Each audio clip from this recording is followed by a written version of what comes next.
الحمد للہ وحدہ والصلاة والسلام علی من لا نبی بعدہ، اما بعد فاعوذ باللہ من الشیطان الرجیم، بسم اللہ الرحمن الرحیم۔ انا انزلناہ فی لیلۃ القدر وما ادراک ما لیلۃ القدر لیلۃ القدر خیر من الف شہر۔ نبی اکرم صلی اللہ علیہ وسلم کی یہ عادت مبارکہ تھی کہ جب آخری عشرہ شروع ہوتا تو نبی اکرم صلی اللہ علیہ وسلم اپنی کمر کس لیتے اور عبادات میں کثرت کر دیتے، اور صرف خود نہیں بلکہ اپنے خاندان کو، اپنے بیوی کو، اپنی بیویوں کو، اپنے گھر والوں کو بھی جگاتے اور خود اپنے ساتھ کھڑا کرتے اور عبادات کثرت کے ساتھ کرتے، لمبے قیام کرتے، لمبے رکوع اور لمبے سجدے کرتے، قرآن کی تلاوت کرتے، دعا کے اندر کثرت، دعا کے اندر شدت اختیار کرتے۔ سیدہ عائشہ رضی اللہ تعالی عنہ کہتی ہیں کہ نبی اکرم صلی اللہ علیہ وسلم آخری عشرے میں خوب محنت کرتے، اللہ کو منانے کی خوب محنت کرتے رمضان المبارک کے معاملے کے اندر کہ یہ آخری دھاکہ ہے اللہ کی رحمت کا، اللہ سے مغفرت طلب کرنے کا آخری دھاکہ، آخری موقع، اور پھر اللہ سے جہنم سے خود کو آزاد کروانے کا اور جنت کا داخلے کے لیے یقینی بنانے کا۔ رسول اللہ صلی اللہ علیہ وسلم کہا کرتے تھے، لوگوں جو کچھ اللہ نے مجھے دکھایا ہے اگر وہ اللہ تمہیں دکھا دے تو تم رو زیادہ اور ہنسو کم۔ نبی اکرم صلی اللہ علیہ وسلم نے وہ چیز دیکھی ہے اور نبی اکرم صلی اللہ علیہ وسلم نے اپنی احادیث کے اندر اس بات کو ہم تک پہنچایا ہے۔ تو ہمارا معاملہ تو یہ ہے کہ ہم رمضان المبارک کے آخری عشرے میں بھی بڑے ڈھیلے ہیں، بڑے وہ اللہ کے رسول تھے اور اتنی شدت کے ساتھ عبادت کرتے۔ سیدہ عائشہ رضی اللہ تعالی عنہا نے کہا اللہ کے رسول صلی اللہ علیہ وسلم اگر میں آخری عشرے میں اور تاک راتوں میں لیلۃ القدر کو پالوں تو میں کیا کروں؟ نبی اکرم صلی اللہ علیہ وسلم نے صرف ایک دعا سکھائی، دنیا کی اس زمین کی کائنات کی سب سے قیمتی اور مہنگی ترین رات، اور دعا صرف ایک ہی، اللہم انک عفو تحب العفو فاعف عنا۔ اللہ بے شک کہ تم معافی کو پسند کرتا ہے، تم معاف کرنے کو پسند کرتا ہے، اپنے بندے کو تم معاف فرما۔ معافی بندے کے لیے بہت بڑا انعام ہے، معاف کر دینا اللہ رب العالمین کی طرف سے بندے کے لیے معافی کا اعلان ہو جانا، یہ اللہ کی طرف سے بہت بڑا انعام ہے اس بندے کے لیے۔ تو تم کیا جانو لیلۃ القدر کیا ہے؟ یہ بڑی قیمتی رات ہے، یہ 1000 مہینوں سے بہتر ہے، 1000 مہینوں کے ثواب کو مقید نہیں کیا گیا، تمیز نہیں ہے اس کے اندر، اور اس کے اندر ٹھہراؤ نہیں ہے بلکہ اضافہ ہے کہ 1000 مہینوں نہیں یا 1000 مہینوں جیسی ایک رات نہیں بلکہ 1000 مہینوں سے بہتر۔ انا انزلناہ فی لیلۃ القدر، تم کیا جانو تقدیر والی رات کو، یہ تقدیر والی رات ہے، قدر کی رات ہے۔ وما ادراک ما لیلۃ القدر، اور ہم نے انا انزلناہ فی لیلۃ القدر، ہم نے کتاب اللہ کو، اپنی کتاب کو لیلۃ القدر کے اندر، تقدیر والی رات کے اندر نازل کیا ہے۔ اور تم کیا جانو تقدیر والی رات کیا ہے، لیلۃ القدر کیا ہے؟ لیلۃ القدر خیر من الف شہر، 1000 مہینوں سے بہتر رات ہے،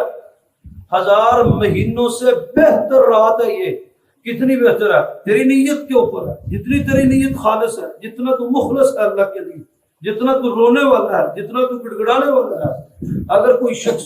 اس کی آنکھوں میں آنسو نہیں آتے اور وہ رو نہیں پاتا،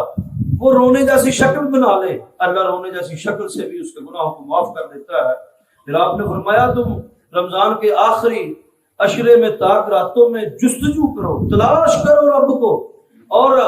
جو لیلۃ القدر کو تلاش کرو۔ پھر آخری عشرے میں اعتکاف رکھا ہے، اعتکاف کی بڑی فضیلت ہے، اعتکاف کا بڑا مقام ہے، اعتکاف کا ایک مقصد ہے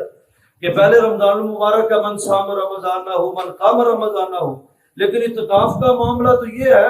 کہ روزے رکھے ہیں، قیام کیا ہے، لیکن اب اللہ کا دروازہ مال کے بیٹھ گیا ہے، اب وہ اللہ کے در میں آ کر ڈیرے لگا کے بیٹھ گیا ہے، ایسے مسجد کے کونے میں، پھر کونے میں بھی خیمہ لگایا، خیمے میں 4 دیواری، اب وہ اکیلا ہے، اس کا رب ہے اور وہ ہے، اور یہ تنہائی، اپنے رب کے لیے تنہائی اختیار کرنا، یہ اعتکاف ہے۔ اور پھر یہ اپنی عاجزی، انکساری اور رونا دھونا اور معافیوں کی مانگ لینے کی انتہا ہے کہ جیسے کہ کوئی اپنا جلی بستر، اپنا بسترا، کمبل اور تکیہ لے کر رب کے در پر آ کر ڈیرا ڈال کے بیٹھ گئے، اللہ نہیں جائیں گے جب تک تو معاف نہیں کرے گا۔ نبی اکرم صلی اللہ علیہ وسلم کی متواتر سنت، آپ اعتکاف کیا کرتے تھے، ہمیشہ اعتکاف کرتے، کبھی 20 دن اعتکاف کرتے، کبھی 10 دن اعتکاف کرتے۔ پھر نبی اکرم صلی اللہ علیہ وسلم ایک دفعہ رمضان مبارک میں اعتکاف نہیں کر سکے، آپ نے شوال کے 10 دن اعتکاف کیا کہ رمضان میں اعتکاف نہیں کر سکے، کیونکہ آپ کی عادت مبارکہ تھی جو جس کام کا آغاز کر دیتے پھر اس کو نہیں چھوڑتے تھے، اس کو مسلسل کرتے۔ تو رسول اللہ صلی اللہ علیہ وسلم صرف الاعتکاف کی ثابت ہے کہ کوئی آدمی 10 دن اعتکاف نہیں کر سکتا، وہ 3 دن اعتکاف کر لے، 1 دن کر لے، آخری دن کر لے اعتکاف، کہ وہ آ کر یہ ثابت کرے کہ اب میں نے بالکل اپنی دنیا سے علیحدہ ہو گیا ہوں، کنارہ کش ہو گیا ہوں اور تیرے در پر آ کر بیٹھ گیا ہوں۔ اللہ تو معاف فرما، مجھے معاف فرما، میرے اہل و یار کو معاف فرما۔ کتنی بڑی کوئی چیز ہوگی جو اللہ کے رسول صلی اللہ علیہ وسلم اپنے خاندان کو اور اپنی فیملی کو بھی جگا کر کھڑا کرتے۔ تو تنزل الملائکۃ والروح، اس رات کے اندر آسمان سے جبریل امین ملائکہ کی صورت میں نازل ہوتے ہیں، فیہا بإذن ربہم من کل امر، اور اس میں بہت سارے کاموں کے فیصلے کیے جاتے ہیں۔ اور یہی اللہ رب العالمین نے سورۃ دخان کے اندر اسی موضوع کو ایک اور انداز کے ساتھ بیان کیا ہے۔ سورۃ دخان کے اندر بھی جو جس رات کا تذکرہ ہے وہ یہی کی رات ہے، انا انزلناہ فی لیلۃ مبارکۃ، کہ یہ وہ رات ہے جو لیلۃ مبارکۃ، ایک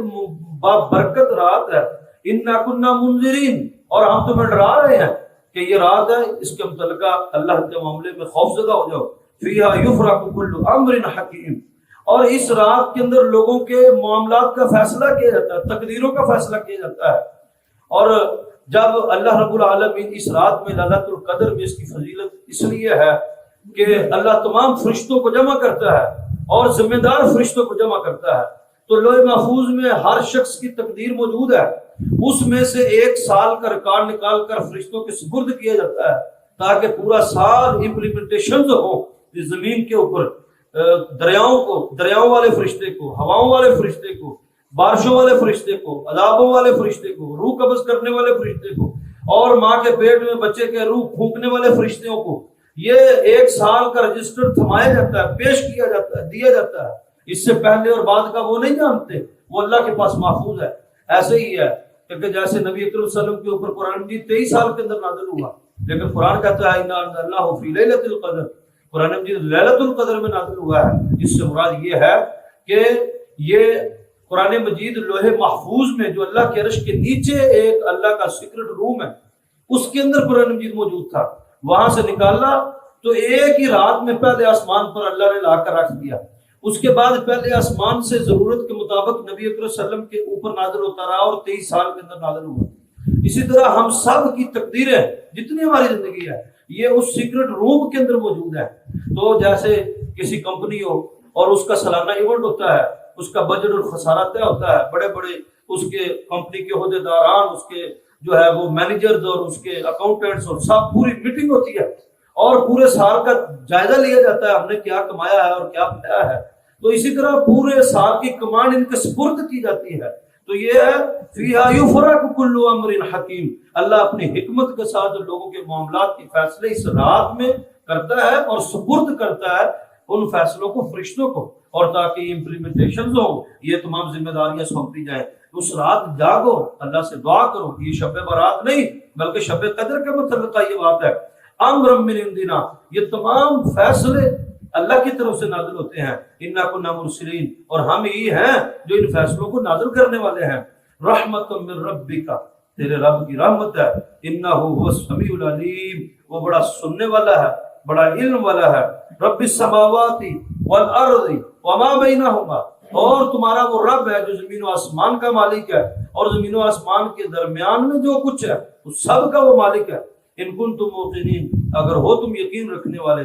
لا الہ الا ہوا، نہیں ہے کوئی معبود مگر وہ اللہ برحق، یحیی و یمیت، وہ تمہیں زندہ کرتا ہے اور تمہیں مارتا ہے۔ ربکم و رب آبائکم الاولین، وہ تمہارا بھی رب ہے اور تم سے پہلے بھی جتنے لوگ گزرے ہیں ان کا رب ہے۔ بل ہم فی شک یلعبون، مگر بعض ابھی بھی شک کے اندر پڑے ہوئے ہیں، ابھی بھی نہیں رات جاگتے، ابھی بھی ان کو اتنے بڑے ثواب کی امید نہیں ہے، یہ 85 سال کے برابر رات ہے،